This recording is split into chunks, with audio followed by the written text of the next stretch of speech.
Are we on camera? Okay, great, thank you. Well, welcome again to the West LA Democratic Club Candidate Forum. This is session 2. I'm Cara Robin, club president, and I welcome you all and our candidates. I wanted to remind the candidates that we actually video every one of our meetings. All of your participation will be on our YouTube channel, WestLADems on YouTube, and it has all of our meetings, all of our candidates. It's usually about 6 videos. You can scroll through to find yourself. You can take the clip, use it if you'd like to, for your own campaign purposes. Fine with us. And the rest of you too, if you sort of want to go back and look at who's the person you really want to vote for at the polls, listen again if you need to get more information. All right, before we get started, I would like to hear a motion to endorse the following candidates by acclamation who are running for our state constitutional officers: Governor Jerry Brown, Lieutenant Governor Gavin Newsom, Treasurer John Chung, Attorney General Kamala Harris, Insurance Commissioner Dave Jones, Superintendent of Public Education Tom Torlakson, and also our own State Board of Equalization member Jerome Horton. Do I hear a second? Any objections? Third, okay. Can I show a show of hands from the members, please? All in favor? Aye. No opposed. Thank you. Motion carries. The West LA Democratic Club formally endorses this slate of state constitutional candidates. Thank you very much. All right, on to part 2. And we have as our moderator, again, this fabulous Dave Dayen, who did such an amazing job last month at our candidate forum for Senate and supervisor. He's here again. Not feeling well, I must say, so thank you very much for coming, fighting the flu. But he's coming, and just don't get close to him, candidates. Yeah. And he will give you the layout, what you need, your times, etc. Thank you so much, Dave. I'm not kissing you. It's a first. Thank you, everyone. Thanks for attending. Yeah, I don't want to kick off an epidemic of knocking out all the candidates before this critical week, so we'll just assume a handshake. So we have 5 candidates who are with us today, and I guess let me just give you the format before I bring them all up. We're going to start with opening statements. Those will be 3 minutes long. Questions will be delivered, and 2 minutes will be allowed for a response. We're not going to ask the same question of all 5 candidates. We'll just ask of 3, and then 3, and 3, and 3. That allows us to get more questions out. At the end, we will have 1 minute for closing statements, and there might be a couple other show of hands kind of goodies along the way. So at this point, then, let's bring up all 5 candidates. You have name tags here, so you know where to sit, and let's welcome our candidates for Congress in the 33rd District.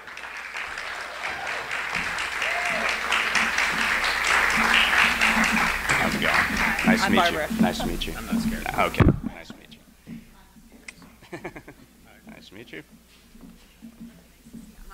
Okay, thank you. You've been warned. Okay. So, from right to left, we have David Kanuth, we have Ted Lieu, we have Wendy Greuel, Matt Miller, and Barbara Mulvaney. So, there it is. So, we're going to start at the end and work our way down for the opening statements. As I said, you have 3 minutes, and we'll start with David Kanuth. Yeah, get up. Hang on. Why not? Is it on? There's a green light. Yeah. Let's check it. Let's see if it's on. Does not appear to be on. Let's try that one. Is that live? Slide the switch. Oh, this one isn't actually on, is it? You got a live one. Yeah, you need to slide. Yes. Yeah, I don't know if those are quite on either. So you know. But please, 3 minutes, and the timing will be right over here, so just so you know. They'll give you cues. Thank you very much, everybody, for being here, and for the club for having us. It is always fun to hear what we all have to say as this process evolves. As it was the case at the end or at the beginning of February, my name is still David Kanuth. I'm still running for Congress here in the 33rd. I'm running because, like every one of you in this room and like everybody outside that door, that direction, and north and south of here in the district, we think that Congress is broken. I, though, will stand in front of you and say I think that we need to get outside of the box to fix it. I think we need an outsider candidate. I think we need somebody who can get things done. Personally, I have gotten things done since I've been out here in the district since 1999. Most importantly to me, and what most affects my view of where we're falling short, I was a public defender out here for almost 7 years. I sat next to young men and women, folks of all ages, who I think were ultimately let down by our government on every level. I watched the failed education policies locally, statewide, and federally end up sitting next to me. That frustrated me a great deal. I sat next to a lack of immigration reform and saw both what I think is a very un-American process and also an incredibly inefficient process, as folks were pulled over for no violation at all, ultimately held, ultimately convicted of driving without a license, ultimately deported, and ultimately came back into our country, and nobody's getting anything done about that. Both the injustice of that initial stop and conviction, as well as the absolute inefficiency of watching them go away and come back, which we knew they would do because they had families they love here, many of whom are citizens of this country. That fundamentally flawed criminal justice system that I was a part of as well really motivated me to get more involved, to make sure that as this seat opens up for the first time in 40 years, that we replace Henry Waxman with a public servant, not a career politician, that we bring a change of tone, that we bring somebody who knows how to get things done. And again, I was here before I went to law school. Just down the way here, Silicon Beach has transferred over from Westwood, where I was, and was able to successfully be part of the founding and the growth of 2 technology companies. I have been there on the ground, watching what happens as people create jobs. The good, the bad, and the ugly that goes into creating a business that creates jobs, tax revenue, which is something we obviously so sorely need in this country. I think it's time for new leadership in Washington. It is going to be somebody new for the first time in 40 years. And I'd ask you to open your minds to an outsider candidate that can not only get things done, but fundamentally change the tone that we have in Washington right now. Thank you all. I look forward to more conversation. Thank you. We'll move on to Ted Lieu, who's a fast learner because he's already out there. Good afternoon. I am so honored to be here. And let me first thank Cara and the board for the great job that you do. I'm very honored to be a member of this club, longtime member. I'm also very honored that Dave Dayen is here. You should read his articles, especially during the financial meltdown. They were extraordinary. So many of you are my friends. But there are some new faces here, so I'm going to tell you my background, and I apologize in advance for those who have heard it 5 times now. And then I'm going to talk to you about some of the issues that I've championed, and I look forward to listening to your questions and answering them. So like many folks, I am an immigrant, and my parents came here to seek the American dream. I was 3 years old, and we started off in the basement of a person's home. We would go to flea markets. Actually, my parents would go to flea markets. They would sell gifts and jewelry to make ends meet. They did that for several years, saved some money, opened 1 gift and jewelry store in the shopping center. They then worked hard, saved some more money, opened 1 store in a shopping mall. And my brother and I would go help watch that store because we were free labor. Actually, it wasn't totally free. Every now and then they'd give us quarters to go play the video games at the arcade at the mall. Eventually, they expanded to 6 stores. And so in my mind, they achieved the American dream. They went from being poor to a home, gave my brother and I an amazing education. And it's one reason I joined the U.S. Air Force on active duty. I believe I can never give back to America everything this amazing country has given to me. One reason I choose to remain in the Air Force Reserves. I'm a lieutenant colonel at LA Air Force Base in the district.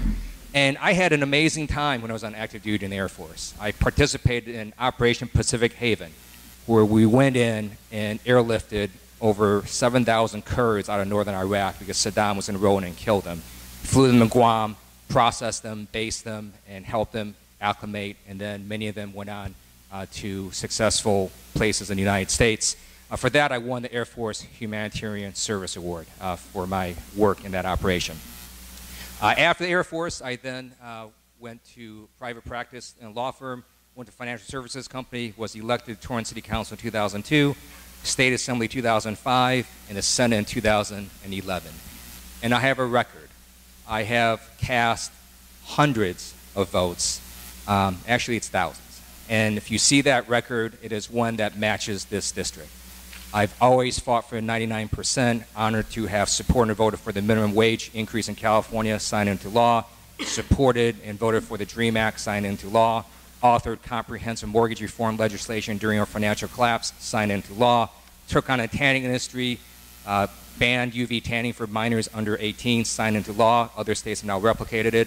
And they're very proud that we became the first state in California because of my law to ban gay conversion therapy. Now 8 states have introduced it. Look forward to talking to you soon. Thanks. Thank you.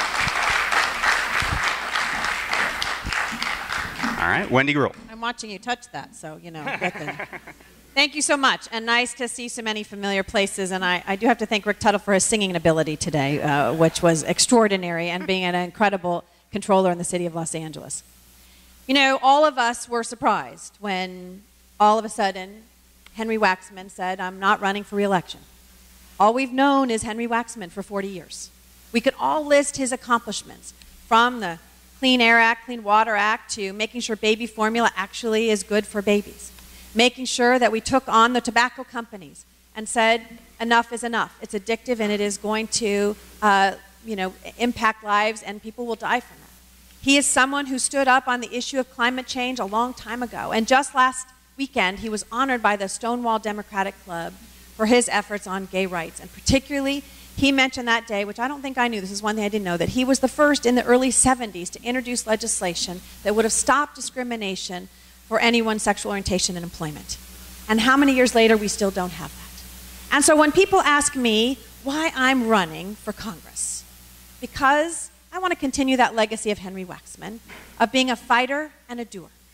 Now, my whole life has been one of fighting and doing, whether it was working for Mayor Tom Bradley and working on the issues of housing and homelessness and seniors, and being the first to help establish the city-county AIDS task force and making sure that we address the AIDS crisis at a time that no one stood up on those issues. But when you look at Washington today and you say, we have a war on women. Right now, women still make 77 cents on the dollar. We don't have pay equity. When you think about the fact of how many states are adopting legislation that are restricting a woman's right to choose. When you think about our environment, and we have fracking that is causing, not only is it identified in Ohio, that potentially more earthquakes, but that they're allowed to put in chemicals that we can't know about because it's supposedly proprietary into our water table. We have immigration reform that is stuck in Washington. Nothing is happening. We have gun control legislation that is stuck in Washington. I don't know about you, but I'm tired of that. And so I'm running for Congress to use my experience of whether it be a small business owner. My family started a business 65 years ago, Frontier Building Supply. I learned how to drive a forklift. I knew how to do the accounting, and I knew what the difference was between a quarter-inch bead and corner bead. I learned what it meant to work every single day and work with my family. But more importantly, I'm going to use all of my experiences, whether controller or the entertainment industry, or whether being someone who fought for homeless veterans and the program we have on the Veterans Administration today, because we didn't take no for an answer. I'm running for Congress to be that fighter. I'm running for Congress to be the person that you can count on for our good democratic values. And I look forward to our questions today. Because I think I saw that did you give me the red? You didn't give me the red yet. No, okay, good. I will just close with this. Now it's got to stop. But I thank you. I thank you for all of your efforts. I've been a long-time member as well, and look forward to working with you in the future. Thank you very much. Thank you. Whatever you want to do, Matt. You could. Oh, yeah.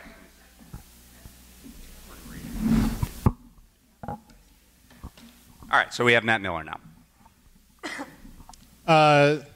Thank you all. Thanks for being here. It is terrific to be with a group of fighting Democrats, and we need fighting Democrats in Washington today because we've got a lot of Neanderthal Republicans who need to be fought. Our president last night, I don't know if you saw this, the White House Correspondents Association thing was last night. My favorite joke that Obama had was something like this. He said, you know, it's funny, House Republicans are now giving John Boehner a harder time than they're giving me. I guess that means orange really is the new black. I don't know who writes those jokes, but they're fabulous. I'm honored to be with you. Let me take the brief time we have today to suggest why I'm different than the other candidates on the stage and why that difference matters for the kind of change Democrats seek in Washington. And I think these are the qualities that led the LA Times to endorse me on Thursday for this seat, an endorsement I'm proud of. I'm the only candidate up here who has worked in the Clinton White House on economic policy. So I was a senior advisor to the White House, to the director of the White House Office of Management and Budget, where I helped President Clinton and his team put the country on a path to a balanced budget while investing in people and important priorities like education and creating the conditions that led to millions of private sector jobs being created. I'm the only candidate up here who has advised Fortune 500 companies and entrepreneurs. I get business in ways that the other candidates don't. I believe that matters if you want to be effective in designing policies and creating jobs. I'm the only candidate who's got demonstrated leadership on education. Here at home, I serve on the board of the Partnership for LA Schools, which governs 17 of the most challenged schools downtown. I helped Mayor Villaraigosa develop his blueprint for those schools. I've served on the board for the last 4 years. I'm proud that they've shown the greatest improvement on the California test scores in recent years. From a very low base, still a long way to go, but they're moving in the right direction. At the national level, Arne Duncan, President Obama's Secretary of Education, appointed me to his Equity and Excellence Commission, which several months ago issued a broader blueprint to improve schools much more ambitiously in the years ahead. I'm the only one who's written books on the future of wages, the economy, climate change, growth, schooling, and healthcare costs that have been written and praised by people like Bill Clinton, Barack Obama, Bill Bradley, Paul Krugman, as well as leaders of the other party. So I've got a reputation for thought leadership and policy that I think can help make a difference. I cite all this because I think I offer a different model of leadership. Elizabeth Warren did not emerge from a state legislature or a city hall. She's somebody who pounded the drum from outside, was a passionate champion of how the middle class was getting the shaft, and when her moment came and she got the official government platforms that amplified her megaphone, she became someone with the power to move the national conversation. I'm not saying I'm Elizabeth Warren today, but I think between my White House experience, national policy chops, and media experience, I can offer that kind of leadership for this district and for the progressive cause nationally. Thank you. All right. And rounding out, we have Barbara Mulvaney. Do you need help?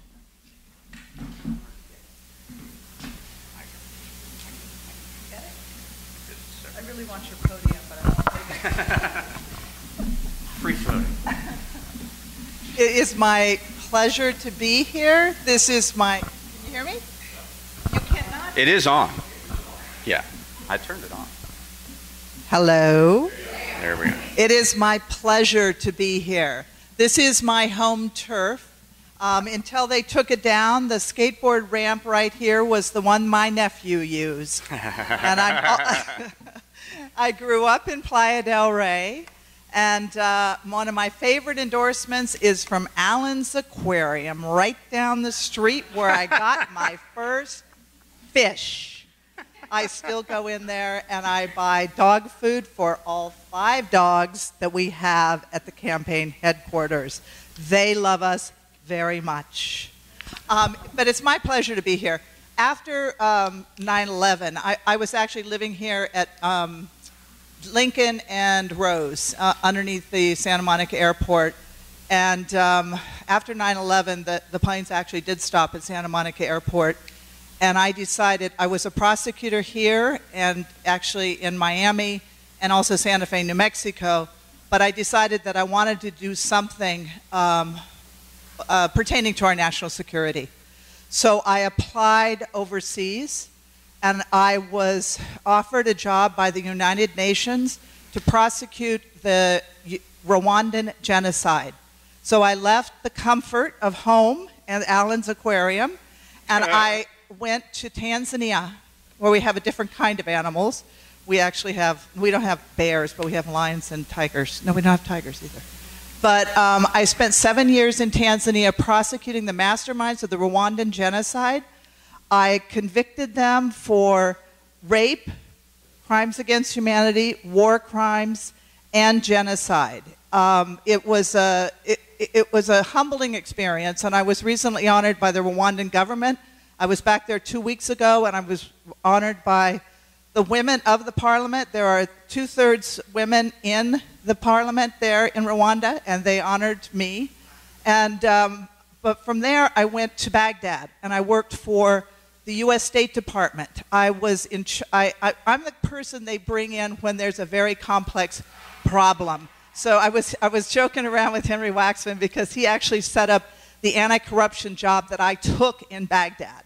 So I was the senior advisor to the Bureau of Supreme Audit and the Inspector Generals of the Iraqi government.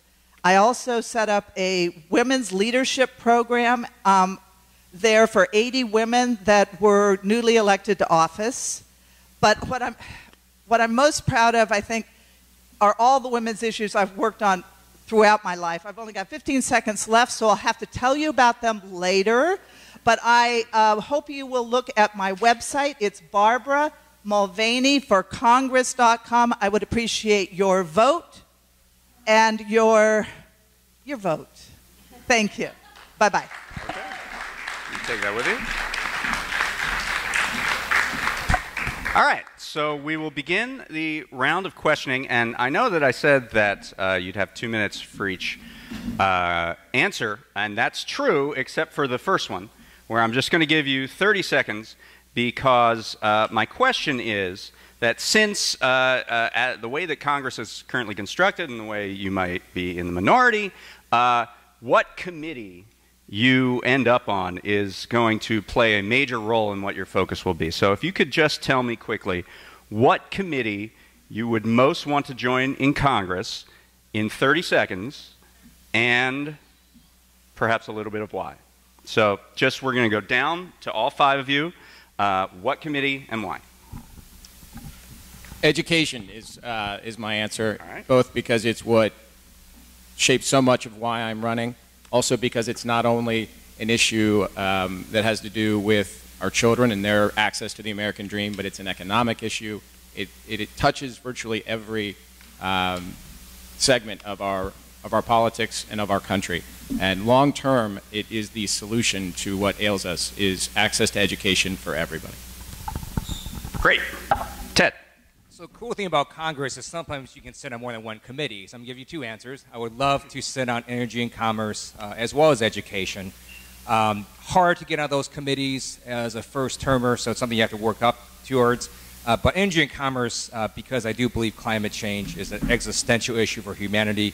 We need America to do what California has done in terms of climate change, and then get the world to do what California has done. And then education, because to me that is as well a future aspect for us that we need to do right, or else we're not going to be able to compete in this world. Similarly, you can be on a few. So I will, one, energy and commerce, to continue on the issue of environment and climate change and continue the caucus that Henry Waxman set up. We need to reintroduce the Waxman-Markey bill that looked at not only the national carbon reduction goal, but incentives to have environment. 2 would be oversight committee, which Henry Waxman used to the greatest extent. And 3 would be the transportation committee. We have billions of dollars that are coming to this region and need to continue to deal with an issue like traffic that impacts our lives every day. Great. Matt? The House Budget Committee. Anyone who understands Washington knows, and this is what Paul Ryan has used as his source of power, the budget is the document through which the entire mega conversation in Washington and thus national politics are shaped. It involves the entire federal budget, and so the decisions and the blueprints made there and ratified shape the discussion in the rest of the Congress. My OMB chops, my experience doing this, my relationship with Chris Van Hollen, who's already the ranking Democrat there, that's exactly where I want to be to help the Democrats fight back and push a common sense progressive agenda back against the Republicans. Barbara?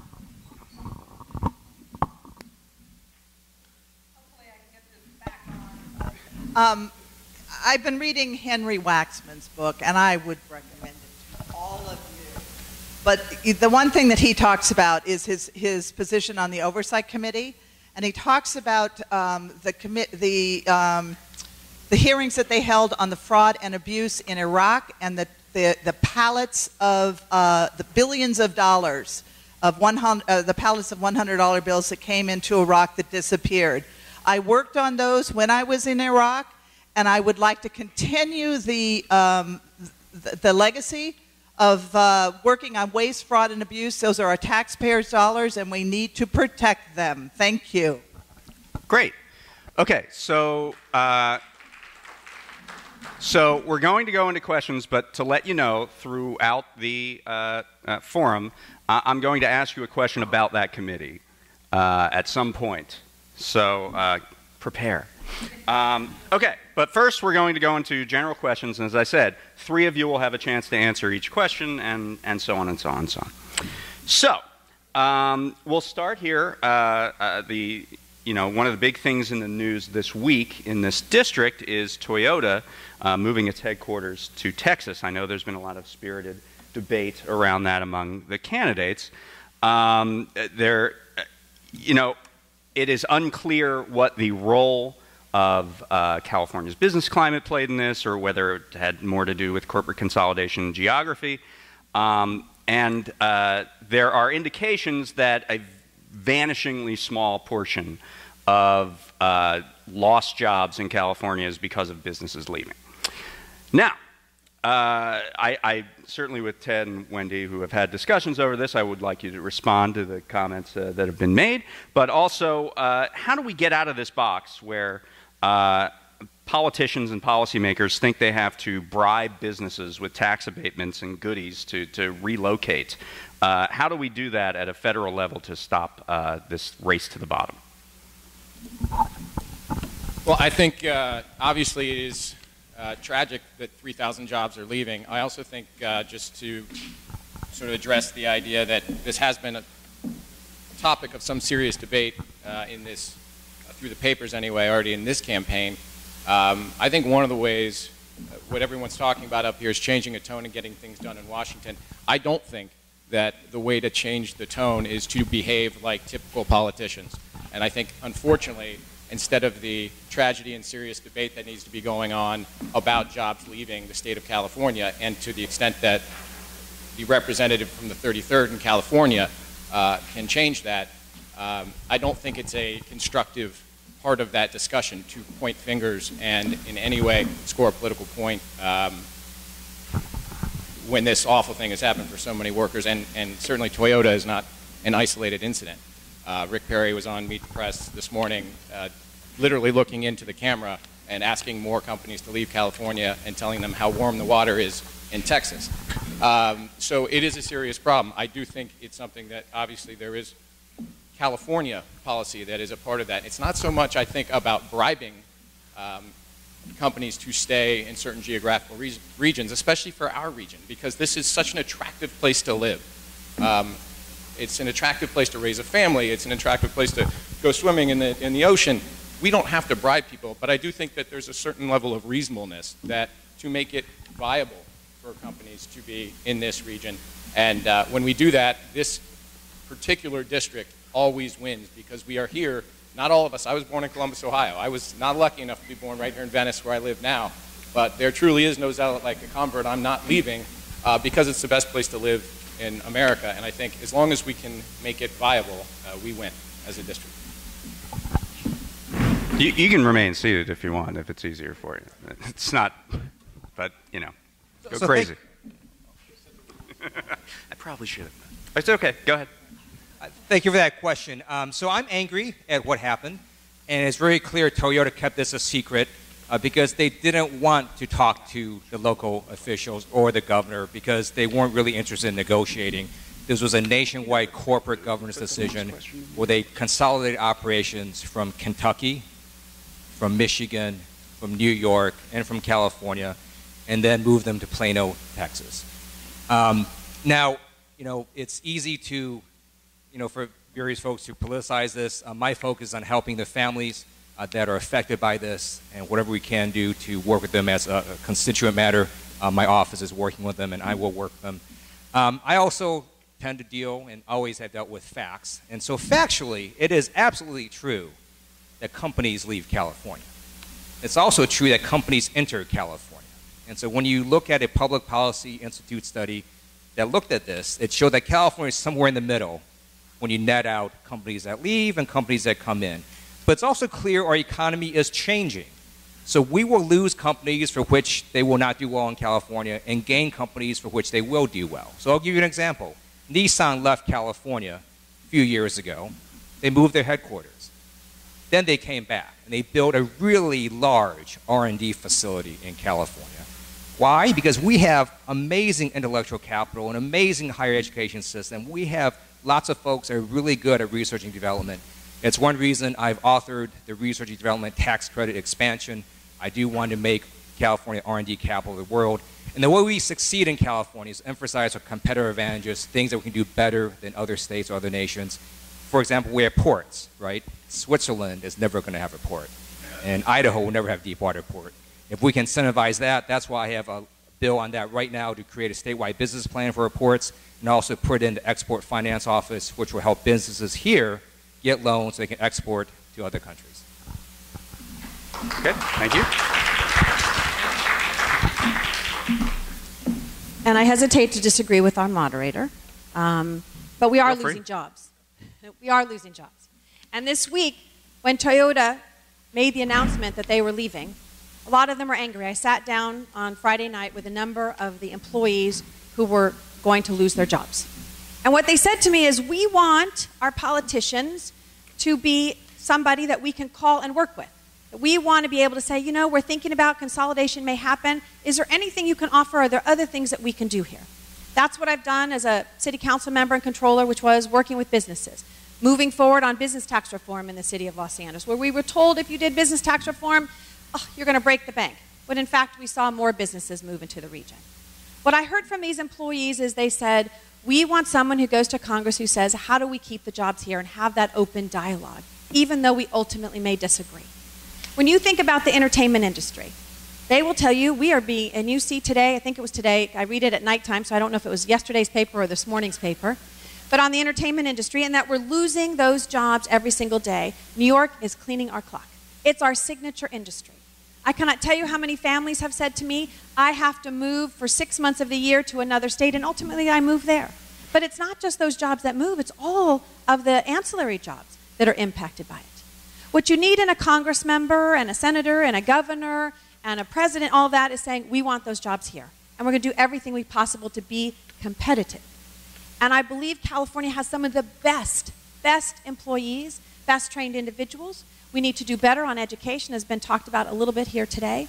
But more importantly, what you want to have is a working relationship that says, we want you here, here's how we're going to do it. I saw someone last night who owns Orly nail polish. He said to me, it's taken him 2 years to get approvals to expand his business to hire more people. That's what we don't need. What we need is a problem solver and a doer, and my experience allows me to be able to do that as your Congress member as well. Thank you. Thank you. All right.